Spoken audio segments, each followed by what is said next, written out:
దగ్గర దగ్గర ఒక 40-50 లక్షలు నువ్వు స్పెండ్ చేస్తే నీకు జబ్బు వస్తుంది. నాకు అర్థం కాదు సార్. మన డ్రింక్ కి ఎంత పెడుతున్నాం, సిగరెట్లకి ఎంత పెడుతున్నాం, అంత బయట పోయి తెచ్చుకొని తింటాం. ఇంకో కొన్ని రోజులు పోతే ఇళ్లలో కిచెన్స్ ఉండవు. చిన్న డాక్టర్ భాస్కర్ రావు గారు, founder and CMD of KIMS hospital and also Aarogyasri లాంటి అమేజింగ్ స్కీమ్ వెనకాల one of the key person. Aarogyasri అనే ఒక కాన్సెప్ట్ కానీ ఆ స్కీమ్ కానీ దాని ఇనిషియేషన్ ఎట్లా అయింది? నాకు రాజశేఖర రెడ్డి గారు తెలుసు బాగా. వచ్చామని నా దగ్గర కూర్చున్నారు. వచ్చి రోజు నా ఇంటి ముందు 100 మంది వచ్చి ఉంటారు. ఒక ఫ్యామిలీకి ప్రతిరోజు ₹1 కనుక ఖర్చు పెడితే నేను వాళ్ళందరికీ టోటల్ ఫ్రీ ట్రీట్మెంట్ చేయించే స్కీమ్ ఇస్తాను అని అన్నాను. ఆ రోజు అడిగింది ఏంటంటే, కామినేని హాస్పిటల్ నుంచి కిమ్స్ హాస్పిటల్ కి హార్ట్ ట్రాన్స్పోర్టేషన్ అయింది.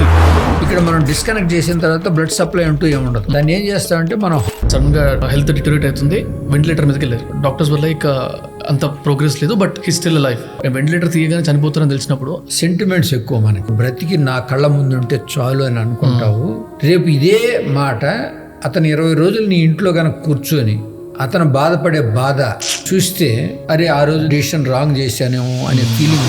బట్ కొంచెం ఒక సర్ప్రైజింగ్ సెగ్మెంట్ నాకేమండిందంటే, మీరు సర్పంచ్గా ఉన్నారంట. మీరు కిమ్స్ లో టార్గెట్స్ ఉండవా? These are the simple foods which can actually help you out. ఇప్పుడు అసలు ఈ సిటీలో వాటి పేర్లు కూడా తెలియదు. మేము చిన్నప్పుడు